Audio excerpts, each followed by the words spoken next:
السلام عليكم. أهلا بكم في قناة حكاوي تيتا المرعبة مع قصة جديدة مرعبة وغريبة من حكاوي تيتا. القصة بتاعت النهاردة حصلت بالفعل لأحد السواقين المصريين في منطقة حدودية في جمهورية مصر العربية. انت ممكن تتعزم على أفراح كتير وتحضر أفراح ناس تعرفها وناس ما تعرفوش، لكن السواق ده حضر فرح للجن. أيوة، فرح للجن، والجن عمل معاه أعلى واجب كمان، وشاف رعب محدش يتخيله. القصة كاملة هتسمعوها دلوقتي، بس قبل ما نبدأ القصة بتمنى منكم الاشتراك في القناة، ما تنسوش الشير واللايك وتفعيل زر الجرس عشان يصلكم كل جديد ومرعب وغريب من حكاوي تيتا المرعبة. للأسف المشاهدات في القناة قليلة جدا، ممكن تساعدوني وتدعموا قناتي بمشاركة الفيديو ومشاهدة الفيديوهات كاملة. القصة بتاعت النهاردة دي حصلت بالفعل، مش هتسمعوها غير من تيتا المرعبة. بس نبدأ قصتنا، نقول بسم الله ونصلي ونسلم على رسول الله عليه أفضل الصلاة والسلام. في إحدى المحافظات الحدودية في جمهورية مصر العربية، مكان مستصلح فيه الأراضي قريب، يعني مكان كان لسه الدولة مستصلحة الأراضي فيه، وبدأوا الناس يأجروا هناك فدادين ويزرعوها. وفعلا كان المشروع يعني ماشي كويس جدا. الناس أخدوا هناك فدادين وعملوا فيها مزارع وكانوا بيزرعوا، كانوا باخدوا ناس من بلدياتهم أو من القرى بتاعتهم عشان يشتغلوا في المكان ده، يعني كانوا أغلبية الناس اللي هناك يعرفوا بعض. اللي بيحكي القصة بيقول جاله تليفون بعد المغرب. في المنطقة دي كانت الشبكة والإرسال ضعيف جدا، بيقول حتى هناك ما كانش فيه كهرباء، كانوا الكهرباء هناك بتشتغل بالمولدات. بيقول الشبكة كانت ضعيفة جدا، يعني بالكاد ممكن تيجي رنة أو حاجة، يعني بعد محاولات عديدة. بيقول جالي اتصال، بيقول احنا بنحاول نتصل بيك من الصبح، أهله مامتك بتحتضر، أمك بتموت، تعال عشان تلحقها. بيقول طبعا أنا جالي الاتصال ده انهارت وقعدت أعيط، والناس طبعا لأن هم اللي بيشتغلوا هناك كلهم عارفين بعض وكلهم يعتبروا جيران وبلديات. طبعا هناك كان في سواقين كتير بعربيات كبيرة وصغيرة عشان المصالح وعشان الحاجات اللي بتحتاجها المزرعة، وعشان يعني كل طلباتهم تكون مقضية، لأن هم أقرب مكان عمار ليهم يبعد 4 ساعات عنه. بيقول انا طبعا الناس كلها وقفت جنبي وقعدت تطبطب عليا وما تخافش وما تقلقش، فبقول لهم يا جماعه يلا حد يجي يوصلني عشان اروح اركب الاتوبيس. فالناس سكتت. يعني هو بيقول انا اتصدمت، انا اتفاجئت، انا فكرت الناس مثلا كلها تقول يلا تعالى وهنيجي معاكم نوصلك البلد كمان. بيقول لا، انا اتفاجئت ان الناس ساكته. ايه ده؟ إيه الناس ساكته ليه؟ ايه ده؟ بيقول قلت لفلان يا عم محمد يلا وده جارنا، تعالى يلا عشان توديني. قال له لا يا ابني، هوديك ان شاء الله بس بعد الفجر، مش دلوقتي، الصباح ربوح النهار له عينين. بيقول اتفاجئت واتضايقت، قلت لولد تاني يلا يا احمد تعالى. قال له لا والله بعد الفجر اوديك من عينيا الاتنين، لو عايزني اوديك البلد هوديك، لكن بعد الفجر دلوقتي لا. بيقول قلت لواحد واتنين وتلاتة واربعة لكل الموجودين، السواقين الموجودين، محدش فيهم موافق، كله على كلمة واحدة بعد الفجر. الراجل بيقول انا اتضايقت واتنرفزت، قلت لهم فجر ايه؟ بقول لكم بتموت وانتوا ايديكوا في الميه مش زي اللي ايديه في النار، امي بتموت واحنا جيران تقولوا بعد الفجر؟ ده بدل ما تخافوا عليها وتتلهفوا عليها. بيقول الناس قعدوا يهدوا فيه، بيقول اتنرفزت عليهم وشتمتهم يا اندال، انتوا ما تمرشوا فيكوا، انتوا مش جدعان. وبيقول يعني غلطت فيهم وخدت بعضي ومشيت، قلت لهم انا هروح اجيب واحد غريب احسن منكم وانضف منكم. بيقول راح، لان طبعا دي فدادين كتيرة وفيها ناس يعرفها وناس ما يعرفهاش. بيقول راح لسواقين تانيين بعيد عن المنطقة اللي هو فيها في المزرعة، برضو السواقين كان نفس الرد بعد الفجر، مش هنمشيك من هنا غير بعد الفجر. الولد بيقول انا اتنرفزت وقعدت ازعق وهو شوية اندال، والله همشي المكان ده وما هجيش فيه تاني. بيقول عشان يجيله واحد غفير في المكان ده. الغفير ده من اقرب منطقة للمكان، اللي هو من المنطقة اللي بتبعد عن المكان ده 4 ساعات. فقال له يا ابني اهدى والصباح رباح وبلاش اللي انت بتعمله ده، ما منوش فايدة، الناس مش هتوصلك غير بعد الفجر. بيقول الشاب يعني انا اتضايقت. قلت له يعني ليه بعد الفجر؟ ليه كله عايز ينام ويريح دماغه ويسيبوني انا افضل اهري على امي؟ قال له لا، محدش عايز ينام يا ابني ويريح دماغه، بس الامن والاحسن بعد الفجر. قال له ليه أأمن في ايه؟ ما هنمشي وراكبين عربياتنا ومعانا البنزين ومتأكدين من كل حاجة ومعانا الاستبن، ده 4 ساعات يا عم، بس كل اللي انا عايزهم يودوني للعمار. قال له لا، ما هو العمار ده مش ينفع هنروح له هنا غير بعد الفجر. قال له ليه يعني، ايه اللي هيحصل؟ قال له هيحصل كتير زي ما حصل لناس قبل كده. قال له ايه اللي حصل؟ قال له الطريق ده مرعب وبيخوف وفي حاجات، بسم الله الرحمن الرحيم. قال له ايه يا عم، في انت راجل كبير، عيب ما تقولش كده، حاجات ايه وعفاريت ايه وجن ايه، ايه اللي انت بتتكلم فيه ده؟ قال له يا ابني ده الناس مجربة وشايفة بعينيها.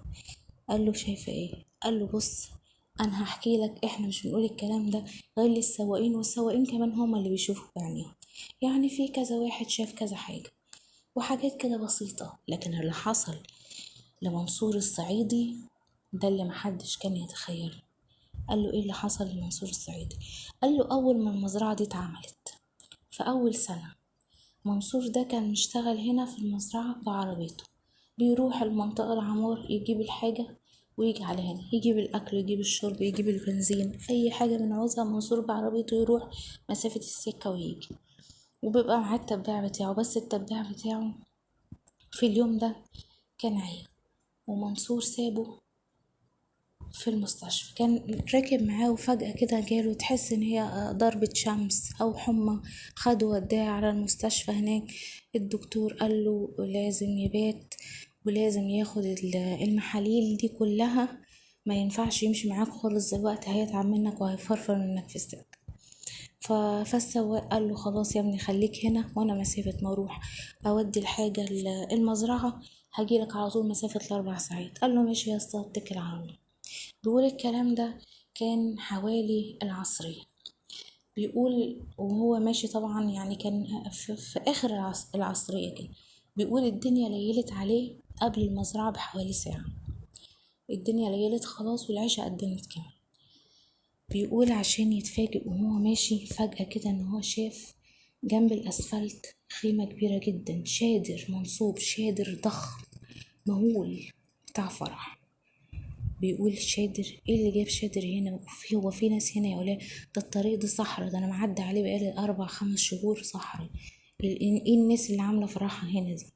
بيقول خيمة كبيرة جدا، يعني بيقول يعني واصلة للسما، كبيرة قوي، يعني بيقول انا مش جايب اخرها. ايه الخيمة الرهيبة دي؟ مين اللي عاملها الخيمة دي؟ وايه الانوار الرهيبة والكتيرة والغريبة دي؟ بيقول انا ما شفتش كده في حياتي. بيقول عشان يتفاجئ بحوالي 10 اشخاص او اكتر جم وقفوا عند العربية. بيقول ناس لابسين حلو جدا ولابسين لبس شيك وجايين واقفين العربية، يلا يا اسطى اتفضل تعالى خد واجبك معانا. قال لهم لا والله يا جماعة شكرا، انا عايزة اودي الحاجة المزرعة وفي واحد عيان هروح للمستشفى. قالوا لا ازاي، لازم تيجي تاخد واجبك الاول، لازم محدش هيعدي من هنا لما يروح ياخد واجبه، احنا ناس اهل كرم وانت على طريق ولازم تيجي. بيقول قعدت اقول لهم يا جماعة واعتذر، مفيش فايدة، اصروا ان هو يروح معاهم. وبالفعل نزل راح معاهم، قال خلاص 10 دقايق واكبر بخاطر الناس دي واخد واجبي وامشي على طول. بيقول عشان ياخدوه على خيمة كبيرة جدا، خيمة مقفولة مش مفتوحة. دخلوه، اتفضل يا اسطى ادخل واحنا هنيجي وراك. بيقول دخلت الخيمة دي، خيمة القعدة بتاعتها أرضي، يعني مخدات اللي هي على الأرض. بيقول قعدت بس مليانة صواني أكل، صواني مدورة، كل صينية عليها خروف وبتاع 10 فرخات وبط. بيقولوا الحاجات دي كلها أحجامها كبيرة غير الفاكهة، بيقول حاجة صواني كبيرة قوي، بيقول حاجات كلها كبيرة، أنا عمري في حياتي ما شفت كده. بيقول الفاكهة أحجامها كبيرة وكل الفاكهة موجودة، يعني فاكهة الصيف وفاكهة الشتاء، وبيقول أشكال فاكهة تانية غريبة أنا ما شفتهاش في حياتي. أنا دخلت وقعدت، إيه الناس دي، إيه الواجب ده؟ بيقول بس ما مدتش إيدي على حاجة، ما رضيتش امد ايدي على حاجه في الاكل، قلت لما الناس يجوا، يعني الناس يجوا يلاقوني اكل يمكن هيدخلوا بقيه الناس مع بعض، فما سبقش الناس ويقولوا هو عمره ما اكل. بيقول عشان افضل قاعد حوالي ربع ساعه استنى حد، مفيش. صوت الفرح شغال برا، وصوت الناس شغال برا، بس مفيش حد. بيقول انا انا يعني مفيش حد بدخل ليه، يعني الناس دخلوني، يعني انا هاكل لوحدي وامشي. بيقول اتكسفت، قلت فهخرج اشوف الناس دي ويعني اقول لهم حتى انا اكلت وامشي. انا مش عايزه اكل، ماليش نفسي اكل اصلا. بيقول عشان اخرج من الخيمه، يفتح الخيمه كده ويخرج منها، يلاقي الدنيا كحل، مفيش حد، مفيش فرح، مفيش خيمه، مفيش معازيم، مفيش عريس، مفيش أنوار، مفيش أي حاجة. فتح الخيمة لقى صحراء.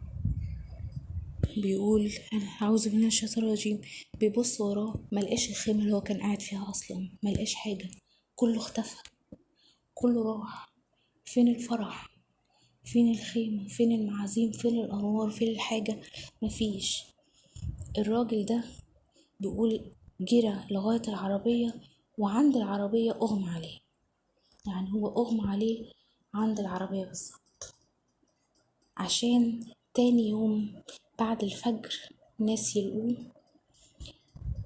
مرمي جنب العربية بتاعته، مفيش أي حد، مفيش أي حاجة متاخدة من العربية بتاعته، لا رصاص ولا حرامية ولا أي حاجة، بس لقوا الراجل مرمي. فوقوه. الراجل كان فاقد النطق حوالي يومين، وبعد كده قدر ان هو يتكلم وحكى للناس القصة دي. الراجل ده لما حكاها الناس، يعني ناس كتير شاركوه قصص، يعني اللي يقوله انا كنت بشوف واحدة جت وقفتني شاورتلي وكانت عايزة تركب، ولسه بفتح الباب اتلاقيتها اختفت. اللي يقوله ساعات بيتحدف علينا طوب واحنا ماشيين. اللي يقوله في مرة انا ماشي لقيت عربية كده ظهرت من الهوا قدامي وبعد كده اختفت. لكن الوحيد اللي راح ودخل وقعد معاهم واتكلم معاهم هو عم منصور الصعيدي، عشان تكون القصة دي كفيلة ان الشاب ده يسكت ويقول انا خلاص هصلي الفجر وامشي مع اي سواق، بس مش هاجي هنا تاني. وبيقول فعلا، وهو حكى القصة دي بيقول دي كانت اخر مرة انا لميت كل هدومي وحاجتي، ومع اذان الفجر السواقين ما تأخروش عليا، فعلا خدوني وركبنا ومشينا. وبيقول بس انا كنت خايف، يعني بيقول يمكن الموقف ده نساني الخوف او الرعب اللي انا سمعته في الطريق لما انا شفته بشكل جديد قصة جديدة. بيقول نساني تعب امي. بيقول ودي كانت اخر مرة شغل ليا فيها في المزرعة. القصة دي حقيقية وحصلت بالفعل في احدى محافظات مصر الحدودية. للمزيد من القصص المرعبة ما تنسوش الاشتراك في القناة والشير واللايك وتفعيل زر الجرس عشان يوصلكم كل جديد ومرعب وغريب من حكاوي تيتا المرعبة. والسلام عليكم ورحمة الله وبركاته.